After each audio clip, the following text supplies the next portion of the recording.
بسم اللہ الرحمن الرحیم۔ شروع اللہ کا نام لے کر جو بڑا مہربان نہایت رحم والا ہے۔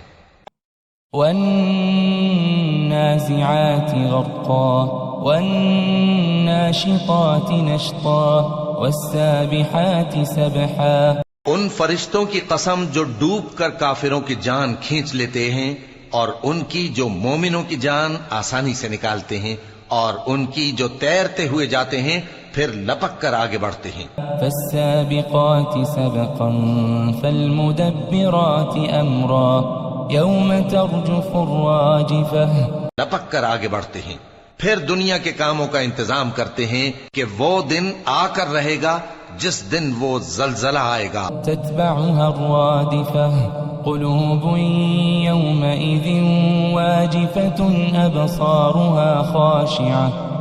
پھر اس کے پیچھے اور زلزلہ آئے گا، اس دن لوگوں کے دل خوف زدہ ہوں گے اور آنکھیں جھکی ہوئی۔ يقولون أئنا لمردودون في الحافرة أئذا كنا عظاما نخرة قالوا تلك إذا كرة خاسرة۔ کافر کہتے ہیں کیا ہم الٹے پاؤں پھر لوٹیں گے؟ بھلا جب ہم کھوکھلی ہڈیاں ہو جائیں گے تو پھر زندہ کیے جائیں گے؟ کہتے ہیں کہ یہ لوٹنا تو سراسر نقصان کا لوٹنا ہوگا۔ فإنما هي زجرة واحدة فإذا هم بالساهرة هل أتاك حديث موسى۔ تو بس وہ ایک ڈانٹ ہوگی، اس وقت وہ سب میدان حشر میں آ جمع ہوں گے۔ بھلا تم کو موسیٰ کی حکایت پہنچی ہے؟ اذ ناداه ربه بالواد المقدس طوى اذهب إلى فرعون إنه طغى فقل هل لك إلى أن تزكى۔ جب ان کے پروردگار نے ان کو پاک میدان یعنی طویٰ میں پکارا اور حکم دیا کہ فرعون کے پاس جاؤ کہ وہ سرکش ہو رہا ہے، پھر اس سے کہو کہ کیا تو چاہتا ہے کہ پاک ہو جائے؟ وَأَهْدِيَكَ إِلَىٰ رَبِّكَ فَتَخْشَىٰ فَأَرَاهُ الْآيَةَ الْكُبْرَىٰ فَكَذَّبَ وَعَصَىٰ۔ اور میں تجھے تیرے پروردگار کا رستہ بتاؤں تاکہ تجھ کو خوف پیدا ہو۔ غرض انہوں نے اس کو بہت بڑی نشانی دکھائی مگر اس نے جھٹلایا اور نہ مانا۔ ثم أدبر يسعى فحشر فنادى فقال أنا ربكم الأعلى۔ پھر لوٹ گیا اور تدبیریں کرنے لگا، سو اس نے لوگوں کو اکٹھا کیا، پھر بلند آواز سے بولا، سو کہنے لگا کہ تمہارا سب سے بڑا مالک میں ہوں۔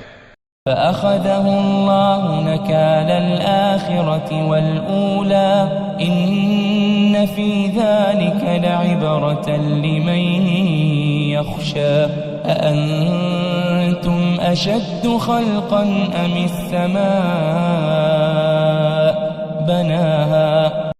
تو اللہ نے اس کو دنیا اور آخرت دونوں کے عذاب میں پکڑ لیا۔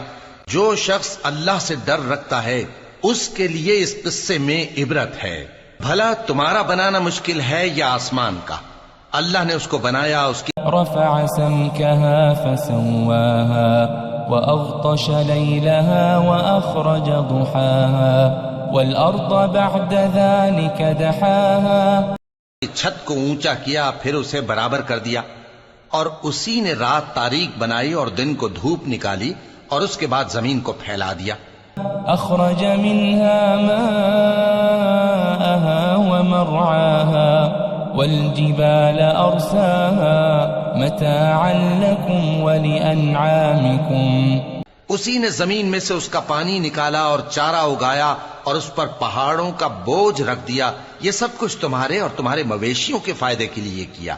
فإذا جاءت الطامة الكبرى يوم يتذكر الإنسان ما سعى وبرزت الجحيم لمن يرى۔ پھر جب وہ بہت بڑی آفت آئے گی اس دن انسان جو محنت وہ کرتا رہا یاد کرے گا، اور دوزخ دیکھنے والے کے سامنے لا کر رکھ دی جائے گی۔ فأما من طغى وآثر الحياة الدنيا فإن الجحيم هي المأوى. اب جس نے سرکشی کی اور دنیا کی زندگی کو مقدم رکھا تو اس کا ٹھکانہ دوزخ ہی ہے. وَأَمَّا مَنْ خَافَ مَقَامَ رَبِّهِ وَنَهَى النَّفْسَ عَنِ الْهَوَى فَإِنَّ الْجَنَّةَ هِيَ الْمَأْوَى. يَسْأَلُونَكَ عَنِ السَّاعَةِ أَيَّانَ مُرْسَاهَا. اور جو اپنے پروردگار کے سامنے کھڑے ہونے سے ڈرتا اور نفس کو بیجا خواہشوں سے روکتا رہا تو اس کا ٹھکانہ بہشت ہی ہے. اے پیغمبر صلی اللہ علیہ وآلہ وسلم، لوگ تم سے قیامت کے بارے میں پوچھتے ہیں کہ اس کی آمد کب ہے. فِيمَ أَنْتَ مِنْ ذِكْرَاهَا إِلَى رَبِّكَ مُنْتَهَاهَا إِنَّمَا أَنْتَ مُنْذِرُ مَنْ يَخْشَاهَا كَأَنَّهُمْ يَوْمَ يَرَوْنَهَا لَمْ يَلْبَثُوا إِلَّا عَشِيَّةً أَوْ ضُحَاهَا. سو تم اس کے ذکر کی طرف سے کس فکر میں ہو؟ اس کا منتہا یعنی واقع ہونے کا وقت تمہارے پروردگار ہی کو معلوم ہے. جو شخص اس سے ڈر رکھتا ہے تم تو اسی کو ڈر سنانے والے ہو. جب وہ اس کو دیکھیں گے تو ایسا خیال کریں گے کہ گویا دنیا میں صرف ایک شام یا ایک صبح رہے تھے.